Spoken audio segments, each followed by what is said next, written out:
नमस्कार दोस्तों, मैं रजत शर्मा आप सभी का एमपीपीएससी स्टडी आईक्यू प्लेटफॉर्म पर स्वागत करता हूं। तो अभी दोस्तों आपको पता होगा कि हाल ही में एमपीपीएससी ने स्टेट सिविल सर्विस का 2024 का फाइनल रिजल्ट आउट किया है, जिसमें 110 पदों के लिए जो वैकेंसी निकाली गई थी सिविल सेवा के अंतर्गत वर्ष 2024 में, उनके लिए अभी मेंस, इंटरव्यू और उसके बाद फाइनल मेरिट लिस्ट के रिजल्ट को आउट कर दिया गया है। इस रिजल्ट के बाद हमें ये देखने को मिलेगा कि जो चयनित अभ्यर्थी हैं उनके मुख्य परीक्षा में और साक्षात्कार में उन्होंने किस प्रकार अंक प्राप्त किए हैं उसको भी जारी कर दिया गया। तो हम इसी चीज़ का विश्लेषण करेंगे आज के अपने सेशन में। बहुत ही शॉर्ट में मैं रखूंगा कि जिससे आपको बहुत ही कम में और ज़्यादा समझ में आ जाए कि आप अगर इस परीक्षा की तैयारी कर रहे हैं तो आपको क्या अप्रोच रखनी है, किस बेसिस पे काम करना है।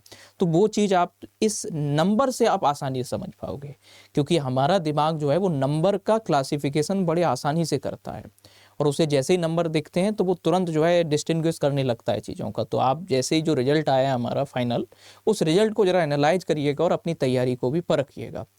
तो देखते हैं कि अभी जैसे जो फाइनल रिजल्ट निकाला है ना एमपीपीएससी ने, और वो आप देखोगे कि ये फाइनल रिजल्ट राज्य सेवा 2024 का निकाल दिया है।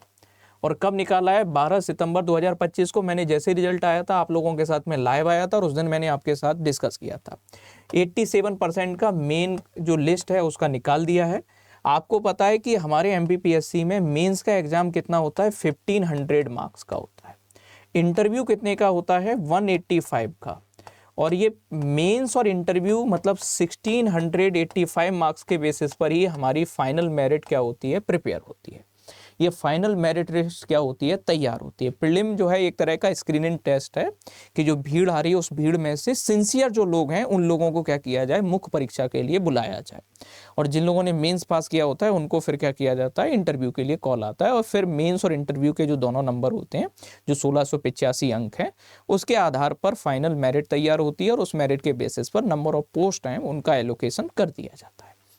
अब ये देखोगे कि अभी जो पूरा रिजल्ट है, हर जो कैंडिडेट है उस कैंडिडेट का नंबर, कैटेगरी, मींस में कितना लिया है उसने, इंटरव्यू में कितना प्राप्त किया है, तो जितने भी चयनित अभ्यर्थी हैं उन सभी का क्या किया एमपीपीएससी ने या मध्य प्रदेश लोक सेवा आयोग ने अपनी वेबसाइट पर इनको डाल दिया, अपलोड कर दिया है।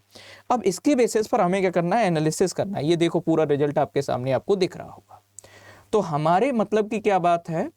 पहली बात तो मैं ये बता दूं कि मैं यहाँ पर जो भी डिस्कस करूँगा उसमें मैं जो सिलेक्टेड कैंडिडेट हैं उनके भी नाम नहीं शो करूँगा। जैसे मान लो कि मैं सबसे ज़्यादा अंक इसके आए, सबसे कम इसके आए, तो उनकी जो प्राइवेसी वाला जो मामला है या उनका निजता है कि यार तुमने हमारे ज़्यादा नंबर वाला तो खुश हो जाएगा कि यार हमारे ज़्यादा अंक आए तो बढ़िया नाम हो रहा है पूरे एमपी में, लेकिन कम आए किसी की कैटेगरी वाइज या अंक मीन्स में कम किए तो उनको ऐसा लगेगा यार ये हमें डिमीन किया जा रहा है, या हमारा जो है कि हमने कम एक परीक्षा में नंबर आए, भले ही हम सेलेक्ट हो गए लेकिन हमें ये बोला जा रहा है कि ये कम होशियार है। सेलेक्ट हो गए, चयनित हो गए, उनने अपने आप को साबित कर दिया है। अब इससे ये नहीं कि इनका भाई साहब पहला रैंक आया, इनका लास्ट रैंक आया, ये ज़्यादा होशियार आदमी था, ये कम होशियार था, ये ऐसा कोई मामला नहीं है। वो अपने आप को वहाँ तक लेके गए, उन्होंने अपने आप को साबित कर दिया है और सभी बराबर के लेवल के हैं। अगर कोई 2 लोग 4 लोग डिप्टी कलेक्टर बने हैं, किसी का पहला रैंक आया, किसी का चौथा आया, इसका मतलब ये नहीं कि चौथे वाले रैंक वाला कम होशियार और पहले वाला, कोई मतलब नहीं है। उस दिन उनका दिन था, उसमें उन्होंने क्या किया? अच्छा परफॉर्म किया।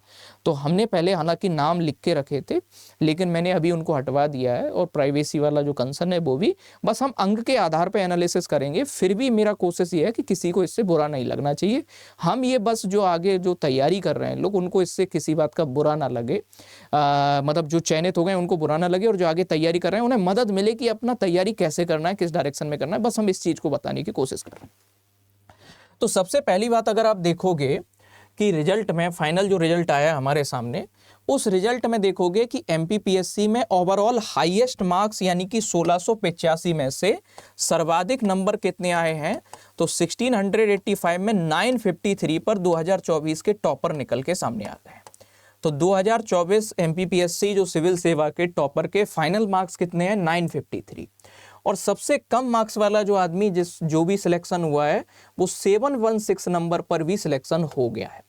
मतलब अगर आप देखोगे कि 953 पे आप टॉप कर गए हो और 716 पे सिलेक्शन हो गया है, तो अगर आप इस रेंज में अगर आपकी तैयारी है, जैसे मान लो जीएस के 4 पेपर हैं, इसके अलावा हिंदी का और ऐसे का जो 6 पेपर और इसके अलावा 185 का जो इंटरव्यू, तो 1685 में अगर इस रेंज से इस रेंज तक हैं तो आप सिलेक्शन के करीब थे।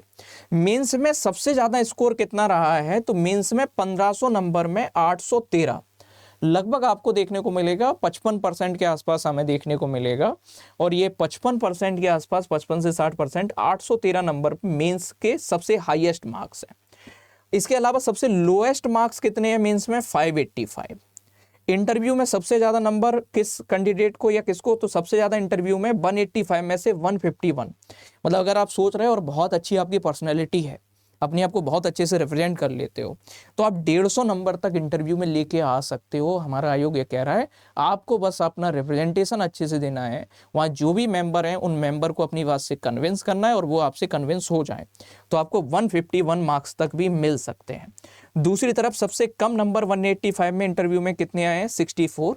ये ओवरऑल बेसिस पर अगर आप देखोगे कि ओवरऑल सबसे ज़्यादा टोटल नंबर कितने रहे हैं इस बार की परीक्षा में 2024 में, सबसे कम कितने नंबर पर सिलेक्शन हो गया है, मेंस में सबसे ज़्यादा हाईएस्ट नंबर किसके रहे हैं, और इंटरव्यू में हमें देखने को मिलेगा कि किसके रहे हैं। तो इस चीज़ को हमने क्या किया है, डिस्कस किया है। अगली बात देखोगे कि हमें क्या देखने को मिलेगा कि जनरल कैटेगरी में हाईएस्ट मार्क्स अगर आप देखोगे 950 हैं और सबसे कम पर कितना, 716 पर सिलेक्शन हुआ है। मेंस का मैं आपको ऑलरेडी बता ही चुका हूं, तो कैटेगरी वाइज हम लोग एक बार जल्दी से इसे क्या कर लेते हैं, एनालाइज कर लेते हैं। इसके अलावा जैसे ईडब्ल्यूएस कैटेगरी में सबसे ज़्यादा नंबर 945 रहे, सबसे कम 833 पर भी ईडब्ल्यूएस में सिलेक्शन हो गया है। इस लिस्ट को मैं आप लोगों के साथ शेयर कर दूंगा। मेंस में 806 ईडब्ल्यूएस में रहे हैं और सबसे कम मेंस में 694 पर भी सिलेक्शन हुआ है। ईडब्ल्यूएस में इंटरव्यू में सबसे ज़्यादा हाईएस्ट 139 मिले हैं। इस चीज़ को आप क्या कर पा रहे होगे, स्क्रीन पर देख पा रहे होगे। ठीक इसी तरह से ओबीसी कैटेगरी में अगर मैं बताऊं, तो ओबीसी कैटेगरी में अगर आप देखोगे 913 टॉपर के रहे हैं ओबीसी में, लोएस्ट कितने पर हो गया है, 841 पे सिलेक्शन हो गया है। इंटरव्यू में 150 तक भी मिले हैं ओबीसी में और लोएस्ट 124 मिले हैं इस बार का फाइनल अगर कैटेगरी वाइज देखोगे। एससी कैटेगरी में 942 पर टॉपर है। इसके अलावा अगर आप देखोगे कहीं ना कहीं 833 ओवरऑल बेसिस पर हमें लोएस्ट देखने को मिलेगा। 135 तक हमें और 138 तक जो है मैक्सिमम हमें देखने को मिले हैं इसमें। इसके अलावा एसटी कैटेगरी में देखा जाए तो 757 हाईएस्ट रहा है, लोएस्ट 731 पर भी सिलेक्शन हुआ है।